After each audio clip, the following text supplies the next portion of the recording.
नमस्कार दर्शक बंधु भारत सरकार द्वारा अंत्योदय गृह योजनार शुभारंभ गतकाली आरंभ हो जाइछि। ओडिशा रे मध्य मोहन चरण माझी बा माननीय मुख्यमंत्री द्वारा गतकाली कलाहांडी जिलार भवानीपाटना ठारे यार शुभारंभ करा जाइछि। आसंतु मु भिडियो रे आपण मानकु कहबाकू जाउछि जे एई अंत्योदय गृह योजनार एई फॉर्म टी को आपण किपरि अप्लाई करिवे एवं कोबळी भाबरे डाउनलोड करिवे ताहाकू मध्य मु आपनकू बुझेया पई एई भिडियो रे जाउछि एवं ता सहित मु एई भिडियो रे आपन जणाइ नेबि जे केउ माने एई अंत्योदय गृह योजना रे शामिल होई परिबे एवं आवेदन प्रक्रिया कोन रहिछि एवं गाइडलाइन मध्य कोन रहिछि एवं केते टंका मध्य आपनकू एई योजना रे मिलिबो ताहाकू मध्य मु एई भिडियो रे जणाइ पई जाउछि। जदि आपण ए चैनल टी नुआ करी आछंती ताले चैनल टी को सब्सक्राइब करि नियंतु। आसंतु डेरी न करी वीडियो टी को स्टार्ट करिबा। अंत्योदय गृह योजनार फॉर्म टी को अप्लाई करिबा पूर्वरु मु आपन को एक इंपोर्टेंट नोटिस जणाइ दउछि जे मोर बहुत सारा बंधु मानक मनरे एक प्रश्न आसुथिबो जे केउ माने एई अंत्योदय गृह योजना रे शामिल ही परिबे बा केउ हिताधिकारी माने अंत्योदय गृह योजना रे घर पाई परिबे।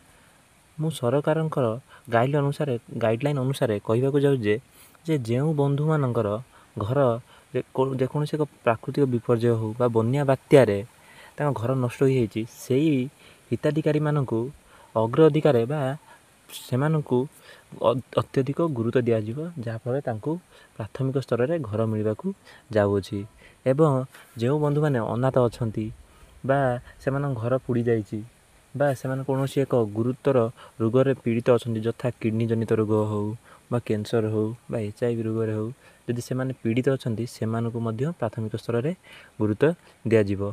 ता सहित लोअर इनकम जार इनकम पाखापाखि वर्ष को 1 लाख रु कम थिबो बा पाखापाखि 60-70 हजार थिबो सेमानकू मध्य अग्राधिकार तांकू घर मिलिया पई जाउछि। एहा रहिला केउ मानकू घर मिलिबो जनरली कोन ना लोअर इनकम बा आपनकर जदी पक्का घर नथिबो जेपरि आपन छण छपर बा कच्चा घर थिबो बा एडजस्ट घर थिबो बा टाइल घर थिबो ताहाले आपन कोन ना अंत्योदय गृह योजना रे घर मिलवाकू जाउछि एवं सरकार मध्य कहिसंती जे आपनकर चाळ छपर घर बा एडजस्ट घर एको कोन ना कच्चा घर रे रूप रे से जेते सर्वे हबो सेते आपन कोन करिवे ना सेतिरे शामिल करेबे। ताले जदी आपनकर चाळ छपर घर अछि ताले आपनकू निश्चित एई अंत्योदय गृह योजना रे घर मिलवाकू जाउछि। आसंतु एई फॉर्म टी को किपरि आमे डाउनलोड करिबा एवं किपरि अप्लाई करिबा मु एई वीडियो रे आपनकू कहबाकू जाउछि। सर्वप्रथम एई अंत्योदय गृह योजना रो अप्लाई फॉर्म टी को डाउनलोड करिबाकू चाहुथिले ताहाले आपन कोन करिया पड़िबो ना गूगल को जाई सेठारे आपन से जो वेबसाइट रे आपन कोन करिवे ना डाउनलोड करि परिबे। जदि आपन डाउनलोड करिया पई इच्छुक अछंती ताले आपन कोन करंतु ना मु आपन को नै जाउची काफरु ना गूगल को नै जाउची गूगल पर जे कोनसे आपन क्रोम ब्राउज़र रे मध्य डाउनलोड करि परिबे। आपन क्रोम ब्राउज़र रे आपन कोन लिखंतु अंत्योदय गृह योजना ओडिसा मारी सर्च करले आपन को एई भले भाबरे को इंटरफेस आसी जो लिखाइ तो कोन ना रूरल हाउसिंग लिखाइ दिबो ता पर क्लिक कर सला परे आपन को एई भले भाबरे को इंटरफेस शो करिवो देखि पारुथिबे। आपन कोन करिवे ना ए जो 3 डॉट लाइन अछि ता पर क्लिक करी अरे होम ऊपर क्लिक करिवे। आपन होम रे क्लिक कर सला परे आपन को एई भली भाबरे एक इंटरफेस टी शो करिवो शो कर सला परे देखि पारुथिबे एठारे अंत्योदय गृह योजना शो करूछि ता पर क्लिक कर सला परे आपन को एई भली भाबरे एक इंटरफेस शो हा पई जाउछि। आपन को एई भली भाबरे एक इंटरफेस आसीबो एवं आपन कोन करि परिबे ना एठारे लिखाइ छि कोन ना आवेदन पत्र बा एप्लीकेशन फॉर्म आपन एठारे मध्य एप्लीकेशन फॉर्म टी को डाउनलोड पे क्लिक करी डाउनलोड करि परिबे एवं यार निर्देशावली कोन अछि जा गवर्नमेंट तरफ रे आसीछि आपन मध्य एठारे मारी डाउनलोड मारी देखि परिबे। आसंतु यार हैला तो किपरि डाउनलोड करिवे आसंतु एबे जानि नबा से फॉर्म टी को हमें किपरि भाबरे फिलअप करिवे। वर्तमान आपन जो डाउनलोड करथिले जो पीडीएफ टी को ताको ओपन करि सला परे आपन को एई अंत्योदय गृह योजना फॉर्म टी एई भली भाबरे शो करिवो शो कर सला परे आपन को प्रथम एक नंबर कोन देखौजी ना आवेदनकारी को नाम आपन कोन करंतु ना जाहर आवेदन करियबा आपन जदि आवेदन करिया चाहुचंदी ताले आपन को आधार रे थिबा जो ना बा आधार रे आपन को नाम जो डिटेल्स अछि सेही अनुसार आपन एठारे आपन को नामटी देबे। तापरे जदि आपन अप्लाई करूचंती ତାହେଲେ ଆପଣଙ୍କ ପିତାଙ୍କ ନାମ ଦେବେ। ଯଦି ଆପଣ ସ୍ତ୍ରୀ ଆପ୍ଲାଏ କରୁଛନ୍ତି ତାହେଲେ ସ୍ୱାମୀଙ୍କ ନାମ ଦେବେ। ତାପରେ ଗ୍ରାମ ଦେବେ, ତାପରେ ଗ୍ରାମ ପଞ୍ଚାୟତ ନାଁ ଦେବେ। ତାପରେ 5 ନମ୍ବରରେ କ'ଣ କରିବେ ନା ବ୍ଲକ ଦେବେ। ତାପରେ କ'ଣ କରିବେ, ତାପରେ ଆଧାର ନମ୍ବର 7 ନମ୍ବର ଦେବେ। ତାପରେ 8 ନମ୍ବରରେ ମୋବାଇଲ ନମ୍ବରଟି ଦେବେ। ତାପରେ କ'ଣ କରିବେ ନା ଲିଙ୍ଗ ଦେବେ।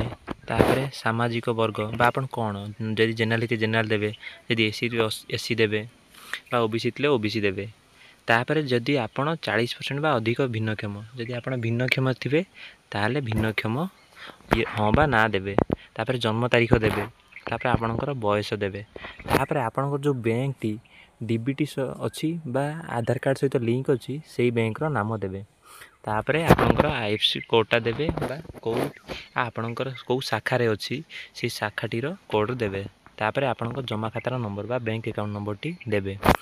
ତାପରେ କ'ଣ କରିବେ ନା ଆପଣଙ୍କ ଦସ୍ତଖତ ଦେବେ ବା ଯିଏ ଆପ୍ଲାଏ କରିଥିବ ବା ଆବେଦନକାରୀଙ୍କର ଦସ୍ତଖତଟି ଏଠି କରିବେ। ତାପରେ କେଉଁ ତାରିଖରେ ସବମିଟ୍ କରିବେ ସେଇ ତାରିଖର ଏଠି ଦେବେ। ତାପରେ ଏଠି ଘୋଷଣାନାମା ଅଛି ବା ଏଠି କ'ଣ ଅଛି ନା କିଛି ଆପଣଙ୍କୁ ଅଛି ପ୍ରଶ୍ନ ପଚାରିଥିବ, ତାହେଲେ ଆପଣ ଯଦି ସେଇ ହିସାବରେ ଅଛନ୍ତି ତାହେଲେ ଠିକ୍ ଡେଟ୍ରେ ମାରିବେ। ଯଦି ଆପଣ ପ୍ରାକୃତିକ କିମ୍ବା ମନୁଷ୍ୟକୃତ ବିପର୍ଯ୍ୟୟ ଅଥବା ହାତୀ ଉପଦ୍ରବ ବା କୌଣସି ଯଦି ବିପର୍ଯ୍ୟୟରେ ଆପଣ ପ୍ରଭାବିତ ହୋଇଛନ୍ତି ଏଠି ତାହେଲେ କ'ଣ କରିବେ ଠିକ୍ କରିବେ। ତାପରେ ଯଦି ଆପଣ 2 ନମ୍ବରରେ କ'ଣ ଅଛି, ଯଦି ସରକାର କୌଣସି ପ୍ରକଳ୍ପ ହେଇଛି ତାଦ୍ୱାରା ଯଦି ଆପଣ କ'ଣ କରୁଛନ୍ତି ନା ଆପଣ ଗୋଟେ ଜାଗାକୁ ସିଫ୍ଟ କରାହେଇଛି ତାହେଲେ ଆପଣ ଏଠି କ'ଣ କରିବେ ଠିକ୍ କରିବେ, ନହେଲେ କିଛି ଠିକ୍ ମାରିବା ଦରକାର ନାହିଁ। ଯଦି ଆପଣ କ'ଣ କରିଥିବେ ଯେ ଭିନ୍ନକ୍ଷମ ଅଛନ୍ତି 40%ରୁ ଅଧିକ ତାହେଲେ ଆପଣ କ'ଣ କରନ୍ତୁ ନା ସେଠାରେ ଠିକ୍ ମାରନ୍ତୁ। ତାପରେ ଯଦି ଆପଣ କ'ଣ ଅଛନ୍ତି ନାବାଳକ ସନ୍ତାନ ଥିବା ବିଧବା ମହିଳା, ମାନେ ଯଦି ଆପଣଙ୍କର ବିଧବା ମହିଳା ଅଛନ୍ତି ଏବଂ ତାଙ୍କର କିଛି ଯଦି ନାବାଳକ ସନ୍ତାନ ଅଛନ୍ତି ତାହେଲେ ଏଠାରେ ଠିକ୍ ମାରନ୍ତୁ। ତାପରେ ଏଠି ଆପଣ ଯଦି କୌଣସି ରୋଗରେ ଆକ୍ରାନ୍ତ ଅଛନ୍ତି ତାହେଲେ କେଉଁ ରୋଗରେ ଆକ୍ରାନ୍ତ ଅଛି ଏଠି କିଛି ରୋଗର ନାଁ ଦେଇଛି, ସେଇ ରୋଗ ଉପରେ ଆପଣ ଠିକ୍ ମାରିପାରିବେ। ଯଦି ଆପଣ କୌଣସି ରୋଗରେ ପୀଡ଼ିତ ନାହାନ୍ତି ତାହେଲେ କୌଣସି ଠିକ୍ ମାରିବା ଆବଶ୍ୟକ ନାହିଁ, ଦେଖିପାରୁଥିବେ। ତାପରେ ଆପଣ କ'ଣ ଅଛି ନା ଦାଖଲ କରୁଥିବା ଆବଶ୍ୟକ କାଗଜନାମା, ଆପଣ କ'ଣ ସବୁ ଡକୁମେଣ୍ଟ ଏଇଟାରେ ମାନେ ଆବେଦନ କଲାବେଳେ ସବମିଟ୍ କରୁଛନ୍ତି ସେଇ ସବୁ ଡକୁମେଣ୍ଟର ଏଠାରେ ଠିକ୍ ମାରିବେ। ଯଦି ଆପଣ ଆଧାର କାର୍ଡ଼ ଫଟୋକପି ଦେଇଛନ୍ତି ଠିକ୍ ମାରିବେ। ଯଦି ଜମିର ପଟ୍ଟା ଦେଇଛନ୍ତି ତାହେଲେ ଠିକ୍ ମାରିବେ। ତାର ବ୍ୟାଙ୍କ ଖାତାର ଠିକ୍ ମାରିବେ। ତାହେଲେ ଏହିପରି ଭାବରେ ଅଛି 10ଟି ଅଛି।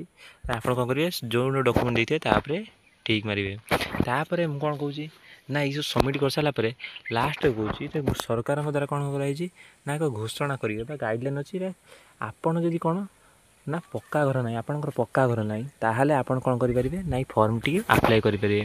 ବା ଆପଣଙ୍କ ଘରେ ଯଦି କେହି ସରକାରୀ ଚାକିରିଆ ନାହାନ୍ତି ତାହେଲେ ମଧ୍ୟ ଏଇ ଫର୍ମଟିକୁ ଆପଣ ଆପ୍ଲାଏ କରିପାରିବେ। ଏବଂ ଯଦି ପୂର୍ବରୁ ଆପଣଙ୍କୁ ସରକାର ତରଫରୁ କୌଣସି ଗୃହ ମିଳିନାହିଁ ତାହେଲେ ମଧ୍ୟ ଆପଣ ଏ ଫର୍ମଟିକୁ ଆପ୍ଲାଏ କରିପାରିବେ। ଏବଂ ଯଦି ଆପଣଙ୍କ ପରିବାରରେ 4 ଚକିଆ ଯାନ ନାହିଁ ତାହେଲେ ମଧ୍ୟ ଆପଣ ଏ ଫର୍ମଟିକୁ ଆପ୍ଲାଏ କରିପାରିବେ। ଏବଂ ଯଦି ଆପଣଙ୍କର 5 ଏକରରୁ ଅଧିକ ଅଣଜଳସେଚିତ ଜମି ଅଛି ତାହେଲେ ମଧ୍ୟ ଆପଣ ଏ ଫର୍ମଟିକୁ ଆପ୍ଲାଏ କରିପାରିବେ ନାହିଁ। ଦେଖିପାରୁଥିବେ ଦର୍ଶକ ବନ୍ଧୁ, ଏହିସବୁ ଗାଇଡ଼ଲାଇନ୍ ଗୁଡ଼ିକ ଅଛି, ଆପଣ ଭଲ ଭାବରେ ପଢ଼ି ଆପ୍ଲାଏ କରିପାରିବେ। ଯଦି ଏଇ 9ଟି ପଏଣ୍ଟ ଭିତରେ ଆପଣଙ୍କର କୌଣସିରେ ଆପଣ ଅଛି ବା ଆପଣ କ'ଣ କରୁଛନ୍ତି ନା ଆପଣଙ୍କ ଘରେ ଧରିନିଅନ୍ତୁ 4 ଚକିଆ ଯାନ ଅଛି ତାହେଲେ କ'ଣ କରିବେ ଆପଣ ଏଟାକୁ ଆବେଦନ କରିବେ ନାହିଁ। ଦର୍ଶକ ବନ୍ଧୁ, ଏହା ରହିଲା ସମ୍ପୂର୍ଣ୍ଣ ଡିଟେଲ୍ସ। ମୁଁ ଶେଷକୁ ଏକ ଇମ୍ପୋର୍ଟାଣ୍ଟ ନୋଟିସ୍ ଆପଣଙ୍କୁ କହି ରଖୁଛି ଯେ ଆପଣ କ'ଣ କରନ୍ତୁ ନା ଆପଣ ବ୍ୟାଙ୍କ ଆକାଉଣ୍ଟଟିକୁ DBT କରିନିଅନ୍ତୁ ଏବଂ ଆଧାର କାର୍ଡ଼ ସହିତ ଲିଙ୍କ କରାଇ ନିଅନ୍ତୁ। ଦର୍ଶକ ବନ୍ଧୁ, ଏହା ରହିଲା ଆପ୍ଲାଏ କରିବାର ସମ୍ପୂର୍ଣ୍ଣ ଡିଟେଲ୍ସ। ଦର୍ଶକ ବନ୍ଧୁମାନଙ୍କ ମନରେ ଏବେ ଏକ ପ୍ରଶ୍ନ ଆସୁଥିବ ଯେ ପ୍ରଧାନମନ୍ତ୍ରୀ ଆବାସ ଯୋଜନାରେ ତ ଏ ବର୍ଷ ଓଡ଼ିଶାକୁ 50,000 ଘର ମିଳିବାକୁ ଯାଉଅଛି। ଠିକ୍ ସେହିପରି ଏ ଅନ୍ତର୍ଜୟ ଗୃହ ଯୋଜନାରେ କେତେଟି ଗୃହ ବା କେତେ ପକ୍କା ଘର ଆମ ଓଡ଼ିଶାକୁ ମିଳିବାକୁ ଯାଉଅଛି। ମୁଁ କହି ରଖୁଛି ଯେ ପ୍ରଥମ ପର୍ଯ୍ୟାୟରେ ସରକାରଙ୍କ ତରଫରୁ 60,000 ଘର ମିଳିବାକୁ ଯାଉଅଛି ଏବଂ ଆସନ୍ତା 3 ବର୍ଷ ମଧ୍ୟରେ ସରକାରଙ୍କ ତରଫରୁ 3 ଲକ୍ଷ ଗୃହ ମିଳିବାକୁ ଯାଉଅଛି। ଏହା ରହିଲା ସମ୍ପୂର୍ଣ୍ଣ ବିବରଣୀ ଅନ୍ତର୍ଜୟ ଗୃହ ଯୋଜନା ଉପରେ। ଦର୍ଶକ ବନ୍ଧୁ, ଯଦି ଆପଣଙ୍କ ମନରେ କିଛି ଡାଉଟ୍ ଆସିଥାଏ ତାହେଲେ ଆପଣ କମେଣ୍ଟ ମାଧ୍ୟମରେ ଆମକୁ ଜଣାଇ ପାରିବେ। ଧନ୍ୟବାଦ।